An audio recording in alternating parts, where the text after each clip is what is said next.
অঙ্কুর ২৮,৯০১ জন শিক্ষার্থী কিন্তু ভোট দেওয়ার অপেক্ষায়। আর আজকে ভোট কেন্দ্র প্রস্তুতির কাজ চলছে, সে কাজও শেষ পর্যায়ে।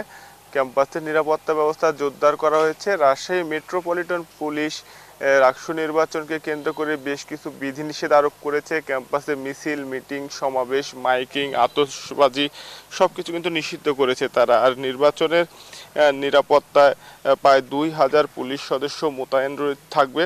৬ প্লাটুন বিজিপি, ১২ প্লাটুন র্যাব সদস্য মোতায়েন থাকবে। আমরা সকাল থেকেই দেখেছি যে আইন শৃঙ্খলা রক্ষাকারী বাহিনীর সদস্যরা ক্যাম্পাসে আসতে শুরু করেছেন। তারা কেন্দ্রগুলোর সামনে অবস্থান নিচ্ছেন। আর ভোট কেন্দ্র প্রস্তুতও প্রায় একেবারে শেষ পর্যায়ে। গতকাল বিকেল থেকে আমরা দেখেছি যে ভোট কেন্দ্র প্রস্তুত করা হচ্ছে।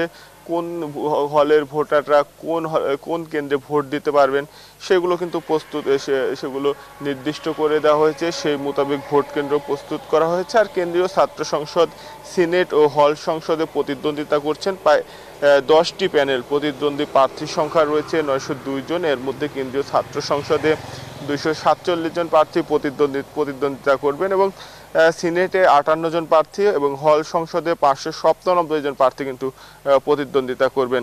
আর ভোটার ২৮,৯০১ জন। এর মধ্যে ছাত্র ৭,৫৯৭ জন এবং ছাত্রী ৩০৫ জন রয়েছে। আর নির্বাচন কমিশন জানিয়েছে সকাল ৯টা থেকে বিকেল ৪টা পর্যন্ত ভোট গ্রহণ করা হবে। তবে যারা বিকেল ৪টার মধ্যে কেন্দ্রে প্রবেশ করতে পারবে তাদের ভোট কিন্তু ৪টার পরেও নেওয়া হবে। বিশ্ববিদ্যালয়ের উপাচার্য আমাদেরকে জানিয়েছেন যে ভোটের যে ফলাফল ঘোষণা সেটি দীর্ঘ সময় নেওয়া হবে না। ভোট শেষ হওয়ার পরে ১২ থেকে ১৫ ঘন্টার মধ্যে নির্বাচন কমিশন ফলাফল ঘোষণা করবে। আর সব মিলিয়ে রাকসু নির্বাচনের জন্য যে দীর্ঘ ৩৫ বছরের অপেক্ষা, সেই অপেক্ষার অবসান হবে বলে কিন্তু শিক্ষার্থীদের প্রত্যাশা। তারা বলছেন যে তারা সুষ্ঠু, অবাধ, শান্তিপূর্ণ পরিবেশে ভোট দিবেন, সেই অপেক্ষায় তারা রয়েছেন। যেন অবাধ, সুষ্ঠু, শান্তিপূর্ণ পরিবেশে ভোট সম্পন্ন হয়, সেই আয়োজনের কিন্তু অপেক্ষায় ভোটার, প্রার্থী সহ বিশ্ববিদ্যালয়ের সংশ্লিষ্টরা। প্রার্থীরাও বলছেন যে তারা সৌহার্দ্যপূর্ণ পরিবেশে উৎসবের মাধ্যমে প্রতিদ্বন্দ্বিতা করতে চান।